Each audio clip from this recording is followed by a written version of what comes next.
요한복음 15장 18절로 16장 4절까지 말씀 찾으셔서 교도하시겠습니다. 세상에서 택함을 받은 제자의 환난과 격려라는 제목으로 오늘 주신 말씀 함께 나누기 원합니다. 저희는 요한복음 말씀 이렇게 살펴보시면서 요한복음 14장부터 시작되는 14장, 15장, 16장에 걸쳐서 예수님의 제자들 향한 위로에 관한 말씀을 살펴보고 있습니다. 왜 위로가 필요했냐면 이제 예수님은 떠나시기 때문입니다. 제자들은 그들이 홀로 남을 것에 대한 두려움, 그리고 장래에 대한 두려움, 또 예수님께서 세족식을 통해서 보여주신 예수님의 죽음에 대한 암시들, 뭐 이런 것들이 제자들에게 큰 마음의 부담이 됐고, 더 나아가서 함께 있었던 제자 중에 한 명이 예수님을 팔 것이라는 그 말 때문에 그들은 혼란스러웠습니다.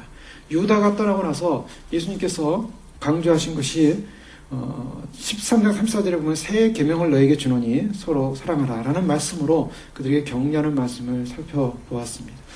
그런데요, 14장이 시작되면서 예수님께서 격려하고 위로하는 말씀 가운데 너희는 마음에 근심하지 말라, 하나님을 믿으니 또 나를 믿으라 하면서 계속적으로 말씀하신 것 가운데 특별히 그 지난 15장 처음 부분이 참 포도나무와 그 가지에 관한 비유를 살펴봤습니다. 앞부분에서 포도나무와 가지에 관한 비유를 말씀하시면서 주님께서 진정한 제자들에게 위로가 되는 게 뭔가, 그것은 주님과의 연합이다 라는 것을 강조했습니다. 진정한 위로는 연합, 주님과 하나됨에서 진정한 위로가 온다. 왜 그러냐면 거기서부터 오는 생명의 그러한 수액을 공급받아서 열매를 맺히시는 것은 바로 예수님인 그 포도나무, 참 포도나무와의 연합이다. 그래서 진정한 평안을 줄 것이다 라고 주님 말씀하고 있습니다. 그래서 진정한 평안과 화평에 관한 약속을 하시며, 또한 11절에 보면 내가 이것을 너에게 넣으면 기쁨이 너희 안에 있어 너희 기쁨이 충만하게 하려 함이라, 이렇게 말씀하셨습니다. 자, 그런데요, 14장에서 주님께서 평안을 너에게 끼치노니 곧 나의 평안을 너에게 주노라라는 14장 27절 말씀과 15장 11절에 내가 이것을 너에게 이르면 내 기쁨이 너희 안에 있어 너희 기쁨을 충만하게 하려 함이라. 자, 우리가 신앙생활에서 기독교 하면은, 기독교, 크리스찬 하면은 떠오르는 이미지가 뭡니까? 교회 하면은 떠오르는 이미지는 우리가 예수님 믿고 기쁘다는 것입니다. 나 자유 얻었네, 너 자유 얻었네, 우리 자유 얻었네, 이렇게 기뻐하지 않습니까? 그리고 우리가 잘 알고 있는 빌립보서 말씀 항상 기뻐하라, 쉬지 말고 기도하라 해서 기쁨에 관한 말씀 많이 듣습니다. 예수님도 떠나시기 전에 기쁨에 관한 약속을 주셨어요. 내 기쁨을 너에게 주겠다. 또 주님이 주신 것 가운데 한 가지가 평안을 너에게 또 주겠다. 우리가 예수님이 믿으면 우리가 가져야 될 어떤 하나의 우리 마음속에 주어지는 하나의 우리가 주장하고 싶은, 하나님께 주장하고 싶은 내용들이 있다면, 내가 예수님 믿어줬으니까 주님 나에게 평안을 주십시오, 이 평안. 그리고 주님 믿어줬으니까 내게 기쁨을 주십시오. 자, 이제 이것이 이제 대부분 예수님을 믿을 때 오는 어떤 기대감입니다. 그래서 오늘날 많은 교회들이 보면 저희 교회 오면 행복합니다, 행복이 있는 교회, 저희 교회 오면 기쁨이 있습니다, 기쁨이 있는 교회, 그런 주제들 많이 갖지 않습니까? 그렇습니다. 기독교라는 것이 주님이 주시는 그러한 내용들을 보면 평안, 기쁨이라는 말씀을 분명히 요한복음 14장과 15장에 걸쳐서 주님은 핵심적인 바로 제자들이 가져야 될 하나의 표지의 모습으로 말씀했습니다. 그런데요, 이런 말씀을 하시다가 오늘 후반절에 오니까 우리가 18절 말씀에 갑자기 우리가 별로 좋아할 수 없는 그런 충격적인 메시지로 주님이 제자들에게 말씀을 하십니다. 그것이 뭐냐면 세상이라는 것이 갑자기 등장합니다. 18절 말씀에 세상이 너희를 미워하면, 자, 누군가로부터 미움을 받는다는 것에 대해서 기뻐할 사람은 별로 없습니다. 나는 사랑의 대상이 되고 싶고 관심의 대상이 되고 싶고 인정의 대상이 되고 싶어 하지, 누군가 나를 미워한다, 그 참 괴로운 일입니다. 그런데 예수님을 믿었더니 평안을 주님이 약속해 주셨고 기쁨을 약속해 주셨습니다. 거기까지는 참 좋아요. 우리가 교회 다니면서 평안, 기쁨에 대한 어떤 기대를 갖죠. 그런데 주님이 또 한 가지를 말씀하셨다는 게 충격입니다. 그것이 뭐냐면 너희를 미워할 것이다. 여러분, 이 사실 앞에 우리는 어떻습니까? 어떤 마음을 갖게 됩니까? 누군가 나를 미워한다고 할 때 그 마음에 굉장히 충격이 오지 않겠습니까? 사람들이 그래요. 신앙생활 재미있습니까? 라는 질문을 만약에 던진다고 생각해 봅시다. 우리의 신앙생활이 정말 예수님 믿고 행복했습니까? 예수님 믿고 정말 신앙생활이 날마다 충만한 기쁨으로 충만하십니까? 뭐 이런 어떤 질문들이 올 때 사람들의 공통된 대답이라고 할 수 있는 하나의 수준이 있다면, 그것은 과연 나는 예수님 믿고 정말 행복한가? 행복이라는 조건이 나한테 정말 찾아왔는가? 예수님 믿고 정말 기뻤는가? 예수님 믿는 것이 하나님, 주님을 믿고 신앙생활하는 것이 정말 재밌습니까? 라고 할 때 정말 재밌어 죽겠습니다. 너무 재밌습니다. 너무 신납니다. 이런 고백을 하시는 분이 과연 몇 분이나 있을까요? 보통 사람들이 재밌다라고 할 때는요, 그 재밌다고 하는 것은 굉장히 그 주관적입니다. 그죠? 수학을 싫어하는 학생이 있는데, 수학 선생님은 수학을 재밌어 할까요? 재미없어 할까요? 학생 시절에 수학을 배울 때 수학 선생님이 수학을 열심히 설명해 줍니다. 근데 수학을 싫어하고 수학 선생님 되는 사람은 별로 없죠. 할 수 없이 하는 사람도 있는지 모르겠지만 대부분 좋아합니다. 그러니까 자기는 신나게 풀어요. 그런데 학생은 재미없을 수 있습니다. 마찬가지죠. 신앙생활도 마찬가지입니다. 어떤 사람은 신앙생활이 너무 재밌습니다. 너무 신납니다. 근데 어떤 사람은 재미가 없는 분야일 수가 있어요. 자, 교회를 다니는 거, 우리가 갖는 이 진리, 말씀에 대해서는 뭐 거짓이 아니라고 생각할 수 있어요. 그리고 하나님 말씀이니까 맞겠지, 진리다라고 생각할 수 있어요. 그런데 이것이 정말 재밌냐라고 할 때, 이 말씀이 정말 재밌냐라고 할 때, 그 재밌는 게 나에게 적용이 되냐는 거죠.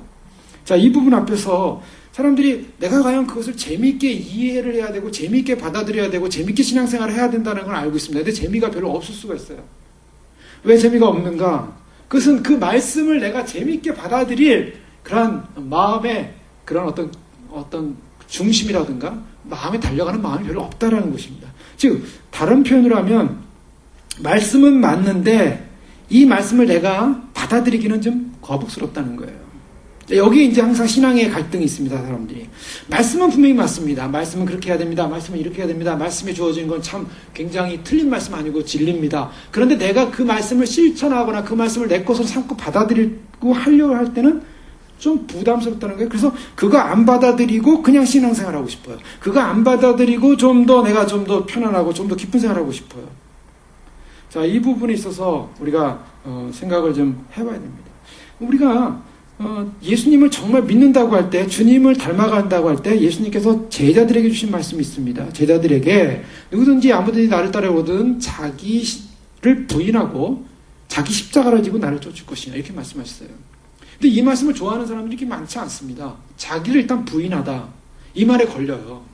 예수님 안 믿는 분에게 예수님 믿으셔야 됩니다. 근데 예수님 믿으려면 당신이 죄인이라는 것을 인정하고 당신의 죄를 위해서 예수님이 십자가에 못 박혀 돌아가셨다는 걸 인정해야 됩니다. 자, 이 사실 앞에 일단 충격이 와요. 그리고 부담스러워요. 먼저 내가 죄인이라는 걸 인정해야 돼요. 이 죄인이라고 인정하는 거 사실 쉽지 않습니다. 예, 대부분 뭐 법정에선 그런 법에 선 사람들이 죄인이라고 불려와서 어떤 심판을 받아야 될 사람들이 대부분 변호인들을 다 세우지 않습니까? 변호인들 세우는 이유가 뭡니까? 그 변호인으로 하여금 내 죄가 큰 죄가 아니다. 예를 들면 나는 또 죄가 없는 사람이다 라는 걸 자꾸 변증하기 위해서 변호인을 세우지 않습니까? 그래서 그 변호인이 변호를 잘해주면 죄를 탕감받는 거죠. 정치 길티냐 길티가 없냐라고 할 때 나 죄 없다라고 자꾸 주장하도록 합니다. 자, 사람들에게 심리는 뭐가 있냐면 내가 죄인이라고 주장한다는 거에 대해서 인정한다는 것에서 부담스러워한다는 거예요. 자, 왜 그렇습니까? 인간 안에 본성 안에는 인간의 자아의 본성은 죄인임에도 불구하고 죄인을 거부하고 싶은 죄성이 있어요. 그래서 항상 죄를 지은 사람이 죄를 안 짓는 것처럼 행동하죠. 그러니까 그것이 바로 첫 번째 부딪힌 문제예요. 뭐냐면 사람을 하여금 당신을 부인해라, 나를 부인해라. 그런데 그것까지 좋았습니다. 나를 부인하고 주님 주신 십자가를 내가 지고 따르겠습니다 하고 십자가를 지고 따르기 시작했어요.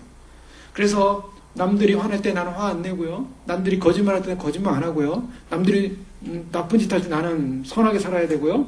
그래서 나를 변화시키자.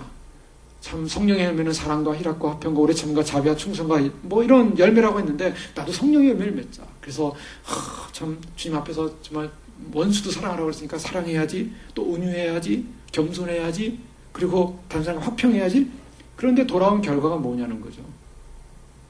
그렇게 살았습니다. 그렇게 살았더니 돌아온 결과가 정말 당신은 훌륭한 사람입니다. 당신은 굉장한 사람입니다. 당신은 정말 거듭난 변화된 사람입니다 라는 사람들의 칭송이 있어야 되는데 사람들이 볼 때 저 사람은 화도 안 내. 저 사람은 좀 이렇게 이용할 가치가 좀 있어. 저 사람은 그래서요 정말 믿음으로 살려고 하는 사람들이요 믿음 없는 사람이라면 세상 사람들이 오히려 우습게 보고 그 사람을 오히려 그 선함을 이용해서 악을 행하는 도구로 삼을 때가 많이 있습니다. 그러면요, 나는 왜 크리스찬이 돼가지고 나는 왜 억울하게 저 사람들이 나를 이용할 때 나는 그걸 참아줘야 되고, 저 사람들이 나를 속인다는 거 다 알면서 나는 속아줘야 되고, 나는 왜 내가 희생당하는 거 알면서 나를 희생해줘야 되고, 나는 왜 이렇게 살아야 되는가라는, 그러면서 주님만 바라봅니다 라고 하는 그런 수준으로 가야 되는데, 때로는 그게 걸릴 때가 있어요. 그러면 내가 예수님 믿는 것이 왜 이렇게 힘든가? 사람들로부터 인정받지 못하고 오히려 이용당하는 이러한 신앙의 모습, 내가 주님을 정말 닮아갈수록 오히려 사람들이 환영해주고 사람들이 기뻐해주고 사람들이 나를 높여주거나 예를 들면 인정해줘야 되는데 오히려 사람들은 나를 이용하고 오히려 더 나아가서는 사람들이 저 사람은 별종이야, 저 사람은 이상한 사람이야, 우리와 어울리지 않아, 우리 함께하지 않아, 오히려 따돌린다든가 오히려 미움을 준다든가 뭐 이런 일이 일어날 수 있다는 것입니다. 오늘 제자들이요, 주님을 믿고 따르고 주의 말씀을 양육받았습니다. 그런데 주님께서 내가 너에게 평안을 주겠다, 내가 너에게 기쁨을 주겠다 라는 이런, 여기까지는 좋았어요. 모든 사람이 기뻐할 만한 메시지예요. 그런데 주님이 오늘 말씀은요, 세상이 너희를 미워할 것이다, 이런 말씀을 주신다는 거예요. 자, 이 말씀을 받을 때 우리는 충격을 받아서는 안 된다는 것입니다. 자, 그것이 바로 선택받은 사람들의 표지라는 것입니다. 선택받은 사람들의 정체성이라는 것입니다. 그래서 16장 1절에 보면요, 주님이 이걸 다시 해석하십니다. 내가 이것을 너에게 이름은, 이것이 뭡니까? 앞에 그의 제자들이 세상으로부터 미움을 받을 것이라는 겁니다. 너희로 실족하지 않게 하렴이라. 그 다음에 또 구체적으로 말씀하시죠. 2절에 보면 사람들이 너희를 출교시킬 때, 출교시킬 뿐만 아니라 때가 이르면 물은 너희를 죽이는 자가 생각하기를 이것이 하나님을 섬기는 일이라 하리라. 사람이요, 하나님을 섬긴다고 하면서 너희를 출교시킬 것이다, 박해할 것이다, 핍박할 것이다, 너희를 추례시킬 것이다. 유대인들에게 해당된, 물론 구체적인 말씀이었지만, 그러나 사람들이 너희를 핍박할 것이다. 저들은 종교의 이름으로, 하나님의 이름으로 너희를 고통스럽게 할 것이다. 그들이 이런 일을 할 것은 아버지와 나를 알지 못함이라. 이제 주님께서 그것을 말씀하십니다. 자, 여기서 이 부분이 우리가 이제 생각해야 될 부분인데, 여기서 주님께서 너희가 미움의 대상이 된다는데, 미움의 대상, 미워하는 대상이 누굽니까? 제자들을 미워하는 대상은 세상이라는 것입니다. 세상이. 이 세상이라는 말은 19절 한 절에만 해도 자세히 보시면요, 5번이 언급되고 있습니다. 너희가 세상에 속하였으면 세상이 자기의 것을 사랑할 것이나 너희는 세상에 속한 자가 아니요 도리어 내가 너희를 세상에 택하였기 때문에 세상이 너희를 미워하느니라. 세상이 5번이 나와요. 그리고요, 미워한다는 말씀은요, 18절부터 25절까지의 말씀을 이렇게 주목해서 보시면 몇 번 나올까요? 한번 세보시면 재밌습니다. 7번 나옵니다. 18절에 보면 세상이 너희를 미워하면 너희보다 먼저 나를 미워할 것이요, 19절에 너희를 미워하느니라, 23절에 나를 미워하는 자는 또 내 아버지를 미워하느니라, 그리고 24절에 후반절에 내 아버지를 보았고 또 미워하였도다, 25절 중반에 나를 미워하였다. 자, 미움이라는 단어가 7번이면 못 되고 있습니다. 이것은 세상이 얼마나 믿는 제자들 향하여 미움의 완전성을 가지고 미워할 것인가. 세상이 우리를 향하여 환영해 줄 것이라고 생각해서는 안 된다는 것입니다. 이것이 전제예요. 우리가 예수님 믿고 나서요, 예수님 믿고 나서 그 예수님 믿은 대가로 인해서 사람들로부터 인정받고 사람들로부터 높임받을 것이다 아니라 오히려 주님은 미움의 대상이 될 것이다. 참 어려운 실존입니다. 우리는 세상이라는 이 실존을 벗어나지 못합니다. 우리 지금 세상에 살고 있지 않습니까? 이것을 헤게몬이라고 그러죠. 헬라어로 헤게몬이, 즉 세상이라는 하나의 정권입니다. 세상이라는 어떤 하나의 큰 울타리입니다. 주님께서 요한복음 10장에 보면은 저희를 세상에서 데려가지 아니한 것은 이라는 말씀하고 있어요. 그건 뭐냐면요, 사람들이 내가 신앙생활 열심히 하기 위해서 내가 세상으로부터 벗어나야겠다, 산에 올라가야겠다, 내가 금욕생활을 해야겠다, 내가 수돈 들어가야겠다, 그러면 신앙생활을 할 때 내가 신앙이 좋아질 것인가? 물론 어느 정도 도움은 될 수 있습니다. 왜냐하면 볼 것 많이 안 보고요, 들을 것 많이 안 듣고요, 오직 주님에 대한 묵상을 한다면 좀 좋을 거예요. 그러나 인간의 본성적 죄성은 변함이 없습니다. 인간의 본성적 죄성이는 내 안에 있는 미움과 내 안에 있는 욕심과 내 안에 있는 욕망과, 예? 그런 건 변함이 없어요. 제가 군대에서 보니까요, 군에서 광주에서 이제 보병학교에서 이제 따로 이제 정보 평가를 받은 이제 12명의 동료들이 함께 이제 같은 반을 쓰게 됐는데요. 제 옆에 저랑 같이 침상에 옆에 쓴 그 친구는 한국에서 명문대 나온 친구입니다. 법과대학을 나오고 대학원까지 나왔어요. 결혼도 했어요. 근데 이 친구는 벌써 이제 그 머리가 좋아가지고 주식에 굉장히 관심이 많았어요. 그 당시가 88년도인데요. 88년 초인가요? 그랬는데 이 머리가 좋으니까 벌써 그때부터 주식에 투자를 하기 시작했고 맨날 지금처럼 인터넷이 발달된 시간이 아니었어요. 그 당시에는요. 그러니까 전화에 가서 맨날 그 전화로 주식 시세를 확인하는 친구입니다. 그래서 돈도 어느 정도 좀 잘 벌어놓은 친구예요. 근데 군대를 왔어요. 군대를 늦게 왔어요. 대학원 졸업하고. 그런데 어느 날요, 훈련을 갔다 오고 다음날 자고 나면요, 제가 이렇게 보면 제 수통이 새 거였는데 항상 큰 거로 바뀌어져 있어요. 이상하다. 내 수통은 새 건데, 근데 거기다 이제 표시는 안 하고 그냥 누가 그 수통 같은 거 신경 씁니까? 그런데 어느 날 딱 보니까 이상하다. 수통이 새 거였는데 큰 거예요. 그래서 내가 잘못 봤겠지 하고 이렇게 보니까 그 옆에 보니까 그 내 새 거가 그 옆으로 가 있어요. 그 친구 관물대에 올라가 있는 거예요. 야, 이거 저 친구가 저걸 바꿔놨나? 별 생각이 다 드는 거예요. 그래가지고 가만히 확인을 해보니까 분명히 이게 내 거고 이게 그 친구 거라는 생각이 들어요. 그래서 제가 바꿨습니다. 이거 내 건데 하고 다 바꿔놨어요. 그리고 그 다음날 지났습니다. 그 다음날 지나 딱 보니까 또 바뀌어져 있어요. 아, 틀림없이 이 친구가 갖고 왔구나. 보니까 욕심이 생긴 거예요. 아, 그거 수통 가지고 있어 뭐합니까? 그 수통, 그 플라스틱 수통 아무 소용이 없어요. 그거 훈련 마치면, 5개월 훈련 마치면 그냥 반납하고 가는 거예요. 자기가 가져가지도 않아요. 집에 가지도 않아요. 그냥 반납이에요. 쓰고 또 돌아가면서 막 쓰는 건데, 그것을 바꿔놓은 거예요. 그래서 저도 오기가 있죠. 그래서 또 바꿔놨어요. 근데 그 다음에 또 바꿔놨어요. 이것을 몇 번 왔다 갔다 하다가, 이러면 안 되지. 제가 주님을 믿는 입장에서 이 친구가 이걸 저를 좋아하는데, 저건 뭐 그까지 그 양보 못하겠냐? 이제 포기를 했습니다.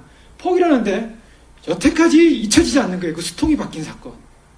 자, 이거 뭘 말하냐면요. 인간이 어떻습니까? 아무리 뭐 좋은 학벌에 공부를 하고 뭐 물질이 있어도요. 그 수통 하나, 그 눈에 보이는 거 하나 좋고도 깨끗한 거 자기가 차고 다니려고 물도 많이 먹지도 않아요.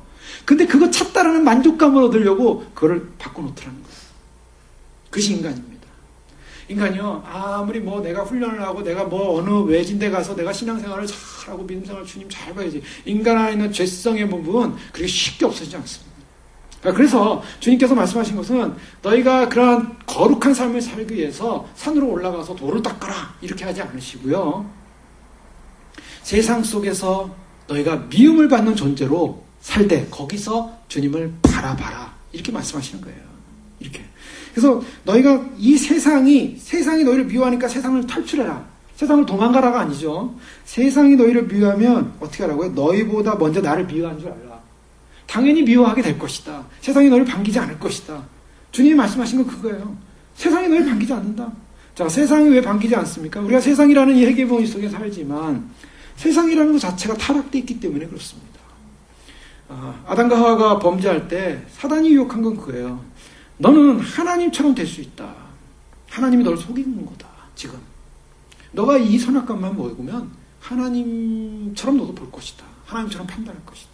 그러니 하나님께 너는 종속돼 있고 굴종돼 있고 하나님의 노예처럼 돼 있는 것이니까 네가 그 선악과를 먹음으로 하나님의 손에서 탈출을 해서 그래서 하나님의 것을 네가 빼앗으라. 여기에 넘어간 거예요. 그래서 그가 선악과를 먹는 순간에 결국 타락이라는 것이 왔죠. 하나님을 배역하는 타락이고요. 그 결과로 죄와 죽음이 오게 됩니다. 그래서 결국 세상이라는 정체성은 뭐냐면 세상이라는 정체성은 이 세상은 하나님을 거절한 정체성이에요. 그 이후로 타락이 와버렸어요. 그 때문에 하나님을 찾고 하나님을 따르고 하나님을 만난다는 그 가치성에 대해서는 세상은 거절합니다. 그래서 주님이 반복하시는 게 뭐냐면 왜 세상이 너희를 미워할 것이냐. 그 이유를 분명히 말하고 있어요. 그것은 하나의 세상도요. 하나의 그 무슨 인격적으로 의인화돼서 마치 생각하는 것처럼 세상에 어떤 가치관을 가진 것처럼 하나님을 믿는 사람들을 미워할 것이다. 그 미워하는 이유가 뭐냐? 21절에 보니까 그러나 사람들이 내 입으로 말미암아 이 모든 일을 너에게 하리니 이는 나를 보내신 이를 알지 못함이라. 이유가 뭔가? 하나님을 모르기 때문이다 라고 말하고 있습니다. 하나님을 모르기 때문이다. 자, 하나님을 배역한 세상입니다. 하나님을 떠난 세상입니다. 그러니까 하나님을 배역한 세상이 하나님을 모르기 때문에 하나님을 믿는 사람들을 핍박할 것이다. 어렵게 할 것이다. 야, 세상은 어떻습니까? 세상이라는 가치 기준은요. 세상이라는 가치 기준은 사람들이 교회에 나오면요. 세상에서 여러분이 잘 되십시오. 세상에서 머리가 되십시오. 세상에서 복을 받으십시오. 이 땅에서 승리하십시오. 뭐 그렇게 얘기해요. 그런데 세상에서 복을 받고 세상에서 잘 되고 세상으로부터 인정받고 세상에서 높은 사람이 되고 이런 가치관을 보시죠. 이 가치관이 어디서부터 출발하고 있는가? 이 가치관이라는 것은요. 세상으로부터 왔다라고 말하고 있어요. 세상. 이 세상이 주는 가치관에 동조한다는 것입니다. 세상이 주는 가치관으로부터 인정받는다는 것입니다. 근데 주님은 이게 기독교 이언론으로 볼 수밖에 없는 이 부분은 기독교 이언론은 분명해요. 세상과 우리는 같이 이렇게 중간으로 혼합될 수 없다는 것입니다. 세상에서 주님께서 말씀하시는 것은 세상이 너희를 미워한다. 왜? 하나님을 모르기 때문에. 만약에 세상이 하나님을 안다면 하나님을 믿는 사람은 미워하지 않을 거예요. 오히려 환영할 거고 기뻐할 것입니다. 그런데 세상이 하나님을 모르기 때문에 대치될 수밖에 없는 것이다라는 거예요. 그래서 세상에서 복을 받으십시오. 세상에서 잘 되십시오. 세상에서 인정받으십시오. 이것은 사실은요. 이것은 기독교가 아닙니다. 이건 분명히 하셔야 돼요. 기독교는요. 세상에서 훌륭하게 되십시오가 아니에요. 세상으로부터 핍박을 받을 것입니다. 이게 정석입니다. 그러면 우리가 세상에서 핍박받으면 너무 억울하지 않습니까? 너무나 힘든 거 아닙니까? 예, 이제 그것은 좀 이따 살펴볼게요. 그렇게 억울한 일 아닙니다. 야고보서 4장 4절에 보면요. 야고보 사도가 이렇게 말합니다. 가늠하는 여자들이요. 세상과 벗된 것이 하나님의 원수임을 알지 못하느냐. 그런즉 누구든지 세상과 벗이 되고자 하는 자는 스스로 하나님과 원수되게 하는 것이니라. 이 분명히 말하고 있어요. 자, 가늠하는 여인들이라고 할 때 가늠하는 교회라고 볼 수도 있어요. 여인은 교회의 상징이요, 신부요. 자, 여인인데 이 여인이 신부로서 아름답게 순결을 지키고 주님을 사랑할 텐데 이 여인이 주님을 사랑하지 못하고 세상과 벗이 되는 순간에 가늠하는 여인이 됐다는 것입니다. 그래서 이 가늠하는 여인의 특징은 세상으로부터의 기쁨을 구하는 거예요. 세상으로부터의 만족을 구하는 거예요. 세상의 이 친구가 된 것입니다. 사도들은요. 예수님을 잘 믿고 이제 나가면 세상이 우리를 환영할 것이다. 세상이 우리를 인정할 것이다. 근데 오히려 주님은 그렇게 말씀하고 있지 않다라는 거예요. 그래서 주님이 세상과 친해지면 안 된다. 요한일서 2장 15절에도 사도 요한은 이 세상이나 세상의 것들을 사랑치 말라. 누구든지 세상을 사랑하면 아버지의 사랑이 그 속에 있지 아니하니라. 세상을 분명히 정의하고 있어요. 여러분 세상이라는 정의, 우리가 세상은 너무 좋은 곳이야. 세상은 우리가 살만한 곳이야. 세상 속에서 우리는 뭔가를 이루어야 돼. 이런 정의를 성경은 내리지가 않아요. 성경은 세상에 대한 분명한 인식을 하라는 것입니다. 로마서 12장 2절에도요. 너희는 이 세대를 본받지 말고 이 세상을 말하고 있어요. 오직 마음을 새롭게 함으로 변화를 받아 하나님의 선하시고 기뻐하시고 온전하신 뜻이 무엇인지 분별하도록 하라. 본받지 말라라고 말하고 있죠.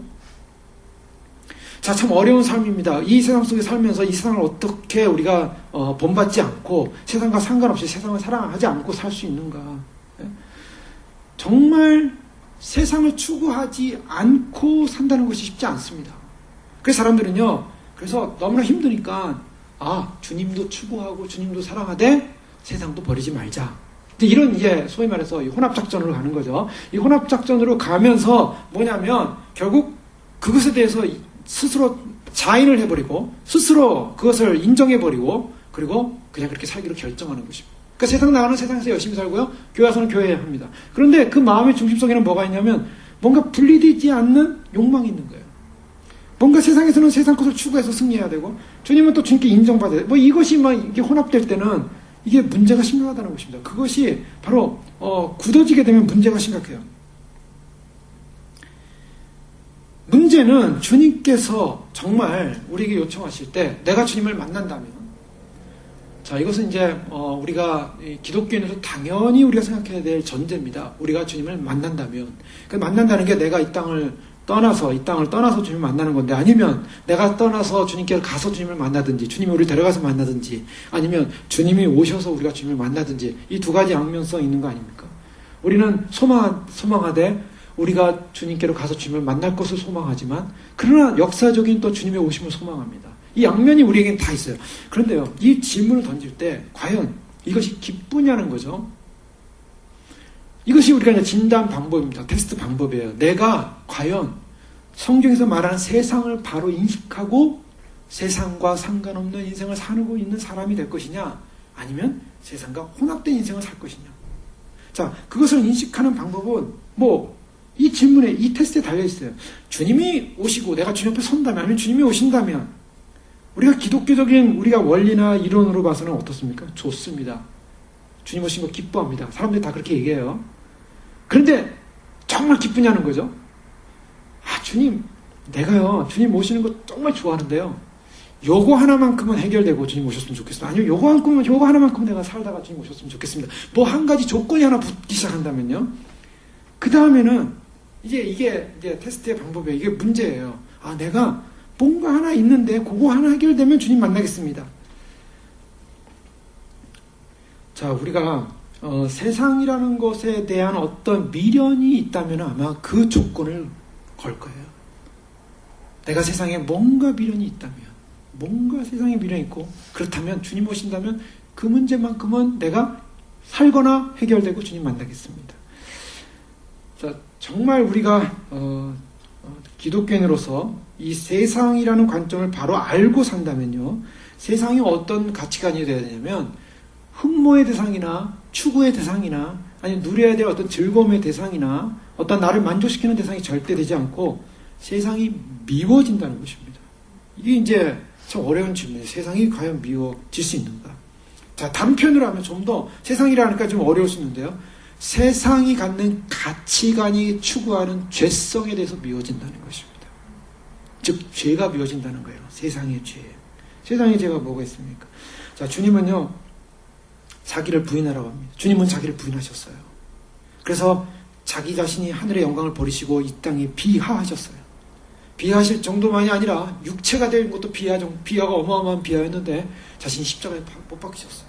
부끄러움과 수치를당하시고 고통당하시고 십자가에 돌아가셨어요.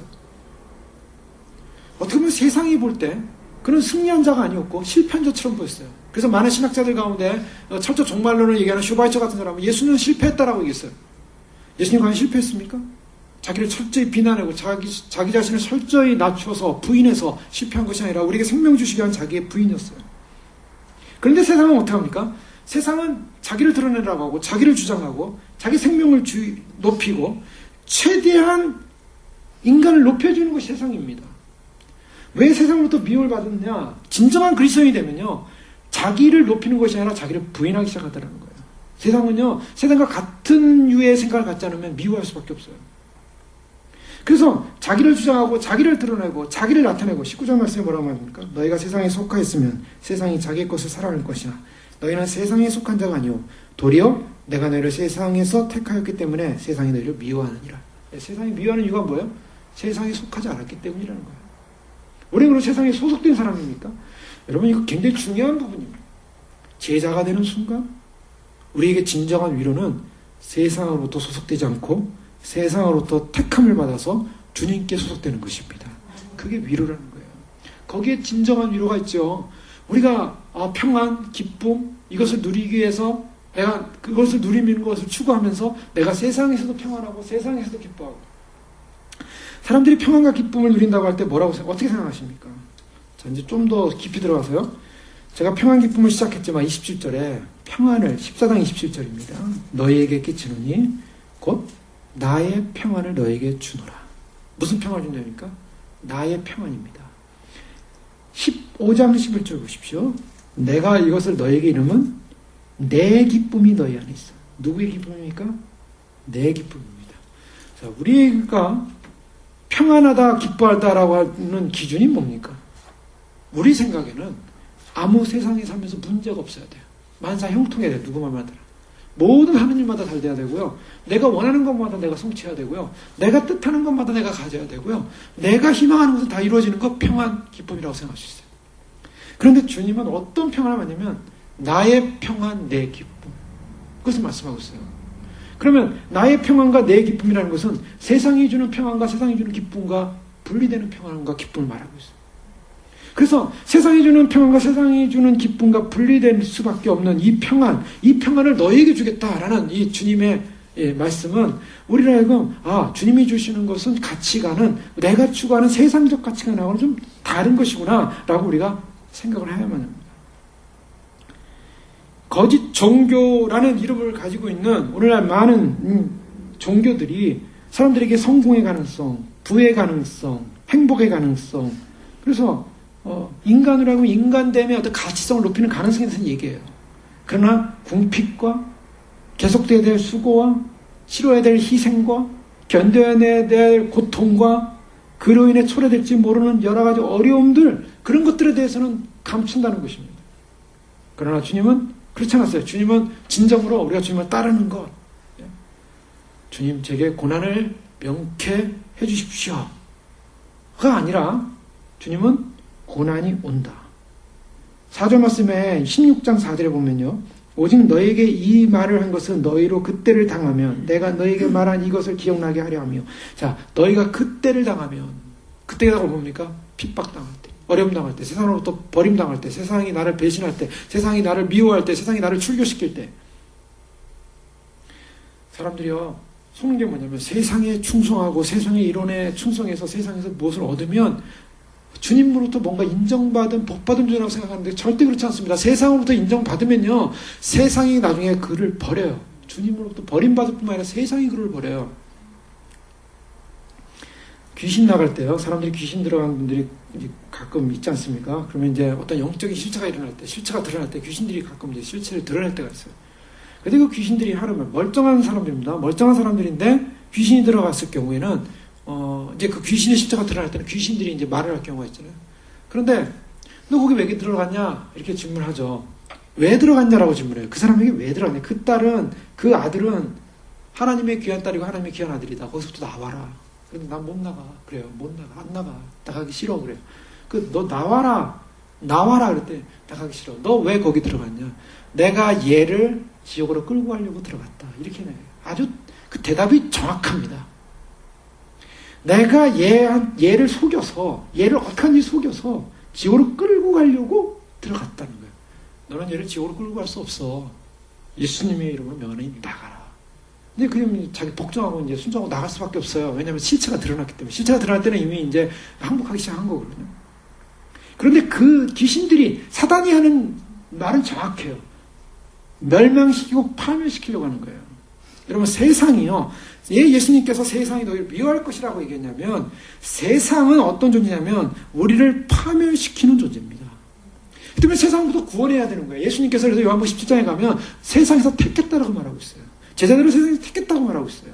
우리가 예수님을 믿는다는 것은 우리가 세상 택함받은 사람이라는 거예요. 택함받은 사람에게 주어지는 것은 세상이 환영하지 않는다는 거예요. 왜요? 이 사람들 세상 속에 묻혀있게 하고 세상 가치관 속에 살다 하고 세상 가치관 속에 살다가 지옥으로 끌고 가야 되는데, 세상 가치관을 거절하기 시작했다는 거예요. 세상 가치관은 자기를 높여야 하고 자기를 자랑해야 되고. 여러분, 우리가 주님을 알수록 어떻습니까? 겸손해야 된다, 낮아져야 된다, 그런 얘기를 하는데요. 자, 이거 참 겸손이 쉽게 되지 않죠. 그러나 우리 자신을 바라볼 때 겸손해질 수가 있어요. 세상 사람들은요, 세상의 가치관 어때요? 이 미국에서 특별히 자녀들 교육 이렇게 받는 거 보면 미국은 굉장히 자신감을 많이 심어주지 않습니까? 조금만 잘해도 뭐 상 줘요. 뭐 상이 왜 이렇게 흔한지, 여기 국민학교 때 보면 뭐 조금만 뭐 해도 무슨 상 해가지고 뭐 종이 쪽지지만 다 상을 많이 줘요. 그래서 아이들이 굉장히 잘하는 줄 알고 생각을 할 수가 있어요. 잘못하면. 운동 같은 거 하는 사람들요, 운동을 전혀 못하다가 운동이 조금 잘해가지고 그 부분에 좀 잘하면, 잘한다 그러면 어때요? 내가 굉장히 잘하는 줄 알아요. 네, 그렇게 착각할 수 있죠. 진짜는 어떻습니까? 진짜는 수준이 높아질수록 자기가 운동을 잘한다고 생각하는 사람이 많을까요? 많지 않을까요? 이게 참, 예를 들면요, 공부를 뭐 수학을 잘한다 합시다. 아니면 딴 걸 잘한다 합시다. 뭔가를 잘하는 사람이요, 어떤 잘하는 경지가 있어요. 남들이 볼 때 참 잘해요. 근데 그 사람은 내가 잘한다고 생각할까요? 안 할까요? 참 잘한다. 그 사람 대부분 어느 경지에 올라간 사람은요, 아니야, 나는 좀 멀었어. 뭐가 멀었어? 내가 요게 잘 안 돼, 요게. 내가 요게 좀 부족해. 그 사람은요, 100 중에 99를 잘하는데요, 남들이 볼 때 정말 잘하는 탑이에요. 근데 그 하나 못하는 하나 두 개가 걸리는 거예요. 그래서 나는 부족해. 나는 그걸 해야 돼. 사람들이 볼 때 참 겸손하다. 이렇게 얘기할 수 있는 거예요. 그런데 100 중에 한 3개를 잘해요. 그런데 다른 건 다 못해요. 근데 3개 잘하는데, 야, 너 왜 이렇게 그 3개 잘하냐? 너무 잘한다 했더니, 난 너무 잘하지? 난 너무 잘해. 나 3개 너무 잘해. 그래가지고 스스로가 잘하는 걸로 도취할 수가 있어요. 여러분, 세상이라는 건 바로 그런 부분이에요. 세상이라는 것은 우리가 세상에 살면서 뭔가 좀 이렇게 이루어 놓고 세상에서 뭔가 잘하면 돼. 세상이, 야, 너 잘한다. 너 세상이 딱 맞는 사람이야. 세상이 너를 축복해 줄 거고, 세상 속에 너는 쫙 살 수 있는 정말 세상이 딱 맞는 존재야. 근데 그 사람은 세상에서도 사실 대단한 존재 아니에요. 그러나, 우리가 우리 자신을 볼 때, 내가 내 안에, 내가 요만한 죄가 있어요. 부족한 실수하는 게 있어요. 뭔가 잘못이 있어요. 그런 사람은 어떻겠습니까? 그런 사람은 하나님 앞에서 나는 너무나 부족한 존재야. 내가 그 문제 해결이 안 됐어. 내가 그 부분을 해결해야만 해. 겸손할 수 있다는 거예요. 자, 우리가요, 세상을 살 때, 세상 사람들이 우리를 볼 때, 우리가 정말 그렇게 사는 사람들을 향해서, 정말 칭찬해주고 환영해 줄까? 그렇지 않습니다. 우리의 죄 문제 때문에, 우리의 작은 죄 문제, 거룩하고 남들보다 더 정직하게 살고, 남들보다 더 바르게 살고, 남들보다 진실되게 살고, 남들보다 성품 좋게 살고, 그래서 변화된 삶을 살려는 사람이 늘 부족함을 느끼는 거예요. 그 부족함. 하나님 앞에서의 부족함. 하나님 앞에서의 죄성. 내 세상은 그걸 보면서, 메가리가 없다, 힘이 없다, 용기가 없다, 자신감이 없다, 세상 그렇게 평가할지 모르겠죠. 자, 사람들이 세상이라는 가치관이 믿는 자의 가치관을 볼 때 이해를 못하는 것입니다. 믿는 자의 가치관을 이해 못하니까 도대체 저게 무슨 삶을 저렇게 사는 거야? 무슨 인생을 저렇게 사는 거야? 그래서 나를 보내신 이를 알지 못합니다. 주님께서 우리가 환난과 핍박을 당한다라고 할 때 우리는 어떻습니까? 대부분 내가 이 환난과 핍박이 왜 오는지를 바로 추적하고, 그래서 내가 이 환난과 핍박을 어떻게 믿음으로 잘 극복할 것인가에 대한 초점을 두기보다는 많은 사람들이요, 환난과 핍박이 온다는 걸 알고 있습니다. 미워한다는 걸 알고 있습니다. 그러나 실제로 미우면요, 어떤 반응이 오냐면, 왜 내가 미움받아야 되지? 또 환난과 핍박이 왔다고 생각해 보십시오. 그럼 왜 하나님이 왜 나한테 환난과 핍박을 주지? 자, 이유는 알아요. 그리고 인식도 할 수 있어요. 그런데 실존은 뭐냐면, 내가 환난 핍박을 당하면 왜 내가 당해야 되지?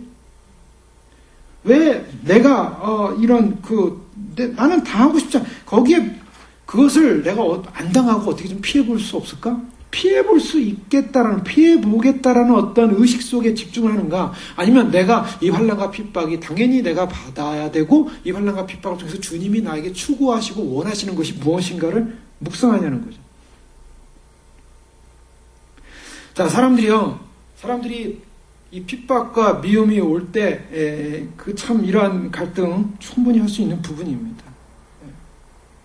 진정한 평안, 진정한 기쁨, 이것이 세상에서 말하는 단지 문제가 없기 때문에 오는 평안, 단지 문제가 없기 때문에 오는 어떤 기쁨이 존재가 아니라, 이 평안과 기쁨은 핍박 속에서 오는 평안과 기쁨이요, 핍박 속에서 누릴 수 있는 기쁨이요, 핍박 속에서 오는 평화라고 주님은 말씀하고 있는 거예요. 그래서 우리가 이걸 분리해서 보는 게 아니라, 내 평안, 내 기쁨, 미움받음, 박해, 이것이 전 존재적인 그리스도인의 정체성입니다.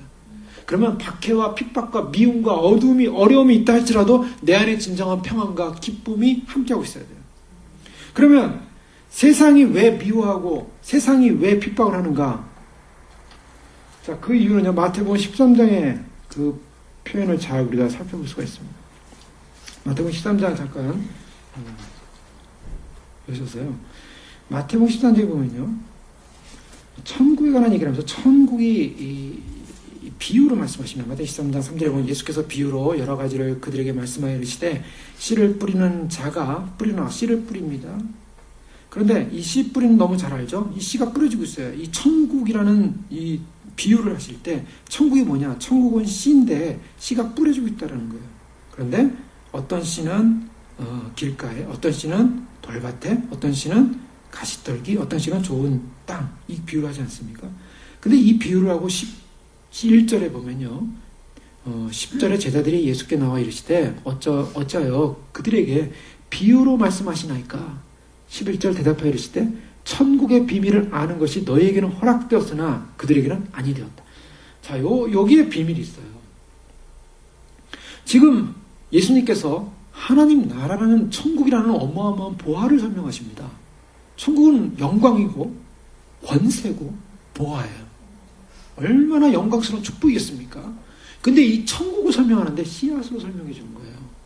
씨앗으로 설명해 주는데 중요한 것은 이것을 못 알아듣겠다는 거예요. 천국이 영광스럽게 와야 되는데, 크고 위대하게 와야 되는데 안 보이게 들어오는 거예요. 안 보이게. 막 뿌려지고 있어요. 돌밭에, 길가밭에, 가시밭에. 천국의 비밀을 아는 것은 너희에게는 허락되었으나 그들에게는 아니 됐다. 무슨 말일까? 모른다는 거예요. 왜 비유를 하셨는가? 천국이라는 보화가요, 모든 사람에게 공개된 보화가 아니라는 거예요. 모르는 사람이 있을 수 있다는 거예요. 모르는 사람. 너희는 그것을 안다. 이것이 이제 하나의 중요한 원리입니다. 왜 원리냐면, 예수님께서 지금 사람들이 너희를 미워할 거다. 왜 미워하냐? 미워하는 이유를 말하고 있어요. 왜 미워한다 그랬어요? 아버지를 모르기 때문이다. 몰라서 미워한다는 거예요. 즉 무지하기 때문에 미워한다는 거예요. 세상에게는 하나님 나라와 하나님 나라의 비밀이 감추어져 있어요. 감추어졌으니까 이해가 안 되는 거예요. 이해가 안 되니까 그냥 미워하는 거예요. 나랑 틀린 존재다. 틀린 가치관이다. 자, 그것은 뭐냐면 무지예요. 그런데 놀라운 것은요, 하나님을 모른다라는 이 무지함이 무엇을 낳냐면 그것이 죄라는 것입니다. 인간이 하나님에게 범죄함으로 말미암아 추방됐자, 에덴 동산에서요. 그 다음부터 신인식이라는 것을 놓쳐버리기 시작했어요. 하나님이 와서 계시하시고 알려주지 않고는 인간이 하나님을 알 수가 없어요. 우리가 예수 그리스도를 알고 하나님을 알고 예수를 믿게 됐다는 것은 이건 어마어마한 축복입니다. 이거는 세상에 알 수 없는 축복이에요. 하나님께서 그 비밀을 우리에게 알려주신 거예요. 그런데 세상은요, 그 하나님을 모르기 때문에 뭐라고 말씀하냐면, 자, 22절에 내가 와서 그들에게 말하지 아니하였더라면 죄가 없었으려니와 지금은 그 죄를 핑계할 수 없다. 자, 이것은 이제 죄를 핑계할 수 없다. 예수님께서 와서 오시지 않았다면 저희가 죄인이 아니다라는 건 아니고요. 예수님이 오셔서 직접 눈에 보이는 대로 말하고 하나님의 권능을 드러내셨고 하나님의 말씀을 하셨고 천국을 알려주셨어요. 그래서 저들이 믿지 않았기 때문에 죄가 크다는 거예요. 핑계 못한다는 것입니다. 그 죄, 무지함이 결국 뭔가 무지함으로 깨닫지 못하면 죄가 된다는 거예요. 그 때문에 우리의 삶 속에서, 우리의 신앙 속에서 정말 우리가 추구해야 되는 가치가 무엇인가? 우리가 추구해야 되는 가치는 하나님을 얼마나 알고자 하는 열망과 갈증을 가지고 나아가느냐. 이게 굉장히 중요한 부분입니다. 내가 하나님을 찾고자 하는, 배고프면 밥을 먹으려고 하고 목마르면 물 마시려고 하는 그런 갈증이 우리에게 있어요. 그런데 우리의 영혼의 배고픔과 영혼의 목마름을 가지고 얼마나 주님을 찾고 주님을 알고자 하는 갈증이 있는가, 갈망이 있는가. 이 보이지 않게 들어와 있는 하나님 나라의 영광. 그래서요, 골로새서 1장 24절에는 바울은 이렇게 얘기해요. 내가 이제 너희를 위하여 받는 이 괴로움을 기뻐하고 그리스도의 남은 고난을 그의 몸된 교회를 위하여 내 육체에 채워놓으라. 바울은 자기가 진정으로 고난받는 자의 삶을 살 것이다. 고난받는 자의 그런 모습으로 내 남은 육체 가운데 채울 것이다. 그런 얘기했습니다. 세상적으로 볼 때 내가 원하는 대로 채워지고 내가 원하는 대로 축복받고 내가 원하는 대로 만족되어진 걸 다 얻게 된다면 그것은 사실은 하나님 나라라고 볼 수가 없어요. 세상적 가치관으로 볼 때 사람들이 내 예수님 믿고 내가 원하는 거 다 쟁취해가면서 하는 거, 그래서 그것을 다 만족시키는 것이 복이다. 그것은요, 기독교의 논리하고 맞지가 않아요. 예수님의 말씀하고 맞지가 않아요. 오히려 내가 원하는 거 다 추구하면서 내가 천국 간다라면요, 제일 먼저 달려갈 사람이 김일성, 스탈린, 독재자들입니다. 히틀러. 자기가 원하는 대로 독재하면서 자기가 원하는 대로 살고 싶은 사람, 자기가 원하는 목적 다 성취해가면서 그런 사람들이, 그런 야망자들이 천국에 제일 먼저 줄 서는 거죠. 그런데요, 사람들은 고상하게 종교라는 이름으로, 기독교라는 이름으로 가지고 들어와가지고, 주님, 내가 주님 믿어줬으니까 내가 원하는 거 다 이루시고, 내가 원하는 소망 이루시고, 내가 원하는 꿈을 이루시고, 내가 원하는 세상에서의 축복을 이루시고, 내가 원하는 모든 거 다 이루시고, 내 자녀 잘 되고, 내가 뭐 잘 되고, 뭐 잘 되고, 그래서 내가 추구하는 거 다 이루십시오. 그 사람들이요, 저런 독재와 같은 그런 아주 무서운 것을 표방하지 않았을지 모르지만, 인간 안에는 본성, 자기가 뭔가를 원하고 추구하고자 하는 그 본성. 그런데 주님은 왜 그런 문제가 생기는가? 천국이 왔는데요, 사람들이 천국이 모르는 거예요. 천국이 보이지가 않는 거예요. 지금 이 소개되는 천국은 겨자씨 하나로 들어왔다. 이 31절에 보면요, 천국이 어떤 모습이냐면, 또 비유를 들어 마태복음 13장 31절입니다. 천국은 마치 사람이 자기 밭에 갖다 심은 겨자씨 하나과 같다. 근데 재밌는 건요, 겨자씨가 천국이 보이지도 않는데요, 잘 보이지도 않는데 천국이 어떻게 했다고요? 천국은 마치 자기 밭에 갖다 심은, 겨자씨 보이지도 않는데 심어놨어요. 그게 보입니까? 그게? 심어놨는데 보이지, 조그만 씨앗인데 그걸 또 심어놨어요. 땅속에 들어가 있는 거예요. 땅속에 있는 쥐같이 그걸 찾을 사람이 누가 있겠어요? 안 찾아진다는, 못 찾아진다는 거예요. 천국에 그렇게 들어가 있다는 거예요. 천국의 영광, 가치. 천국의 영광과 권세가요. 이게 그렇게 들어와서 사람들이 못 찾아요. 그런데 어떤 사람에게 보이는 거예요? 13장 12절에 보면요. 무릇 있는 자는 받아 넉넉하게 되고 없는 자는 그 있는 것까지 빼앗기리라. 자, 여러분, 지금 이것을 누구한테, 천국의 비밀을 너희에게는 허락됐다. 그러니 이 겨자씨 같은 천국이 땅속에 묻혔는데 그것을 아는 자는 받아 넉넉하게 될 것이다. 근데 그걸 모르는 자는 다 빼앗길 것이다. 못 보는 사람은 못 갖는다는 거예요. 아는 사람은 천국이 그렇게 들어왔다는 걸 안다는 거예요. 그 가치성을 알기 때문에 어떤 삶을 살 수 있습니까? 13장 44절에 보십시오. 그리고 또 이렇게 말씀하고 있습니다. 천국은 마치 밭에 감추인 보화 같아요. 여기 또 밭에 감춰놨대요. 자, 이게 비밀입니다. 사람들 눈에는 안 보여요. 씨앗도 심겨져 있죠. 보화도 감춰져 있어요. 밭에. 그것도 어디 밭에 감춰져 있습니까? 밭에 감춰져 있어요. 여러분, 이런 비유를 보실 때요, 이런 예수님 하신 말씀이니까 뭐 이런가 보다라고 이게 농가적 어떤 풍경으로만 보지 마십시오. 생각해보세요. 보화인데요. 보화라면 뭐가 있겠습니까? 가장 좋은 거. 뭐 다이아몬드, 금, 뭐 진주, 뭐 이런 거겠죠. 이런 걸요, 밭에다가 감춰놨다. 밭에 있다. 그게 어떤 가치로 보이겠습니까? 여러분, 우리 여기는 많이 없지만 한국에 가면요, 이렇게 진열대에다가, 길가에다가 진열대 놓고요, 거기다가 이렇게 여학생들이 좋아하는 여러 가지 이렇게 액세서리 같은 거 파는 거 많죠. 그 많은데요, 거기에 하나는 뭐 다이아몬드 같은 모양도 있고 목걸이로 만들고 진주로 목걸이를 만들고 이렇게 만들어놨어요. 자, 그걸 보시면서요, 저거 진짜다라고 생각하시고 보십니까? 어른들이요. 저거 진짜니까 내가 사야지. 얼마예요? 2,000원이에요. 야, 되게 싸네, 진짜. 그 사실 분 있어요? 진짜로 알고요? 절대로 진짜로 안 합니다. 그거 다 가짜라는 거 알아요. 왜 그렇습니까? 그런데요, 금은빵 했는데 금은빵이 딱 들어가니까 거기에 가장 고급스러운 그러한 재질을 가지고 거기다가 보석 하나를 딱, 다이아몬드 하나를 딱 장식해놨어요. 빛이 쫙 비치고 있어요.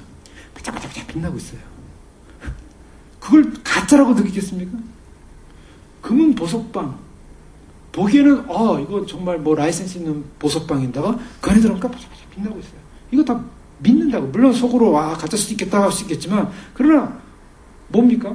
사람들은 어떠냐면 겉으로 잘 포장되고 아름답고 좋은 것에 딱 놓였을 때 그걸 진짜로 느껴져요.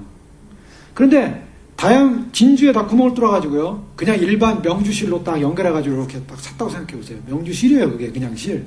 그러면 그게 어울린다고 생각하세요? 별로 안 어울리게 느껴져요. 가치성이 없게 느껴져요. 지금 보화인데요, 이 보화가 농사짓는 밭, 흙 속에 들어가 있어요. 사람들 눈에 보이겠습니까? 안 보이겠습니까? 그게 가치 있게 보이겠습니까? 안 보이겠습니까? 다이아몬드인데요, 신문지 위에다가 다이아몬드를 놓고요, 나중에 다이아몬드를 사니까 신문지를 둘둘둘 말아가지고 딱 싸가지고 가져가십시오라고 적어보세요. 그 다이아몬드가 가치 있게 느껴지겠습니까? 안 느껴지겠습니까? 사람의 인식 속에는 가치 있게 안 느껴져요. 그거를 그냥 포장을 예쁘게 해가지고 그냥 그렇게 해가지고 딱딱 포장해가지고 아름다운 색깔로 돼서 딱 이렇게 봉투에 넣어가지고 딱 줘야 내가 가치 있는 거다. 여러분 보세요. 물건 살 때도 보세요. 무슨 뭐 화장품이든 무슨 뭐든 이런 거 살 때 보세요.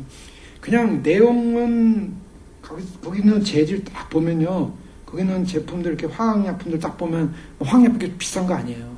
그냥 그냥 저가 화장품이라든가 뭐 그런 거 쓰는 그런 용도인데, 거기다가 가장 좋은 제품으로 이렇게 포장을 해가지고 딱 가져와 봐요. 그럼 그건 굉장히 가치 있게 느껴진다고요. 자, 어떤 사람 눈에는요, 그런 시각으로, 이 세상이라는 시각은 바로 그렇습니다. 세상이라는 시각은요, 눈으로 좀 가치 있어 보여야 사람들이 진짜겠다라는 믿음을 갖는다는 게 세상 시각이에요. 근데 하나님 나라는 다르다는 거예요. 하나님 나라는 그걸 발견할 수 있는 사람은 눈에 보이는 가치로 발견하는 게 아니라, 그것이 어떠한 상황과 어떤 조건에 있다 할지라도 그 본질적 가치를 발견할 수 있는 사람이 하나님 나라를 소유할 수 있는 사람이라고 말하고 있는 거예요. 성경이 그걸 말하고 있는 거예요. 고린도후서 4장 7절에서 15절 말씀 보십시오.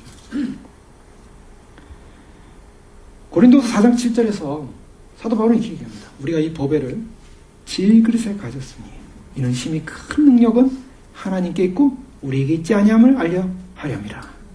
우리가 사방으로 우겨쌈을 당하여도 쌓이지 아니하며 답답한 일을 당하여도 낙심하지 아니하며 박해를 받아도 버림받지 아니하며 거꾸로 틀림을 당하여도 망하지 아니하고 우리가 항상 예수의 죽음을 몸에 짊어지면 예수의 생명이 또한 우리 몸에 나타나게 하랍니다.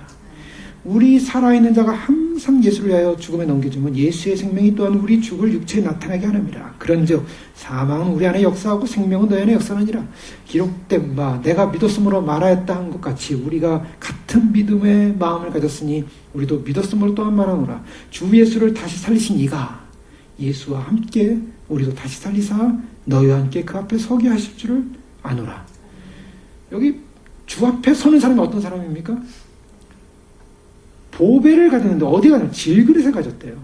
질그릇. 질그릇의 보배의 가치가 이게 매치가 안 된다고요, 지금. 그런데 마치 밭에 감춰진 보화를 발견한 사람은요, 자기가 질그릇에 보화를 간직한 것 같은 동일한 모습으로 천국이 들어와 있다는 거예요. 이건 엄청난 축복이에요. 이것을 발견한 사람, 이 천국을 발견한 사람, 이 천국을 발견한 사람이 당하는 것은 세상 사람들이 볼 때 우겨쌈이고, 세상 사람들이 볼 때 박해받음이고, 세상 사람들이 볼 때 답답한 일이고, 세상 사람들이 볼 때 세상의 가치관으로 볼 때는 이해가 안 되는 삶을 살고 있고 이해가 안 되는 가치가 아니라는 거예요. 그들이 그래서 이해가 안 되기 때문에 세상적으로 보면은 자기를 드러내고 자기를 높이고 자기를 굉장한 존재로 나타낼 사람이 늘 자기 비하와 자기 죄 문제와 하나님 앞에서의 자기 겸손과 자기 성품과 하나님 앞에서의 자기 경건과 정결함과 바른 삶에 사는 그 모습, 왜 가능하냐는 거예요. 왜 그들은 그런 모습을 보면서 이해를 못하냐는 거예요. 도대체 천국을 소유한 자의 삶의 가치를 알 수 없기 때문이라는 것입니다. 그렇기 때문에 저들은 미워한다. 로마서 5장 1절에서 8절 사이의 말씀도 이렇습니다. 로마서 5장 1절에서 8절 보면, 그러므로 우리가 믿음으로 의롭다 하심을 받았으니 우리 주 예수 그리스도로 말미암아 하나님과 화평을 누리자. 또한 그로 말미암아 우리가 믿음으로 서 있는 이 은혜에 들어감을 얻었으며 하나님의 영광을 바라고 즐거워하니라. 다만 이뿐 아니라 우리가 환난 중에도 즐거워하나니 환난은 인내를, 인내는 연단을, 연단은 소망을 이룬 줄 압니다. 그리고 소망이 우리를 부끄럽게 하지 아니함은 우리에게 주신 성령으로 말미암아 하나님의 사랑이 우리의 마음에 부은 바 됨이라. 우리가 아직 연약할 때 기약들을 그리스도께서 역경건치 않은 자를 위해 죽으셨도다. 의인을 위하여 죽는 자가 쉽지 않고 선인을 위하여 용감히 죽는 자가 있거니와 우리가 아직 죄인 되었을 때 그리스도께서 우리를 위하여 죽으심으로 하나님께서 우리에게 대한 자기의 사랑을 확증하셨느니라. 자, 이 로마서 5장 1절에서 8절까지의 말씀을 보면요, 여기 화평을 누리자. 1절에 화평을, 하나님과의 화평, 평안을 말씀하고 있어요. 3절에 우리가 환난 중에 어떻게 한다고요? 즐거워한다. 기뻐한다. 예수님께서 내가 내 기쁨을 너에게 주겠다. 근데 그 내 기쁨이 뭐였어요? 세상으로부터 미움받을 때 오는, 미움받음에도 불구하고 갖는 기쁨이에요. 천국을 소유한 기쁨. 또 미움받음에도 갖는 평안이에요. 어떤 평안? 하나님과 교제하는 영적인 평안.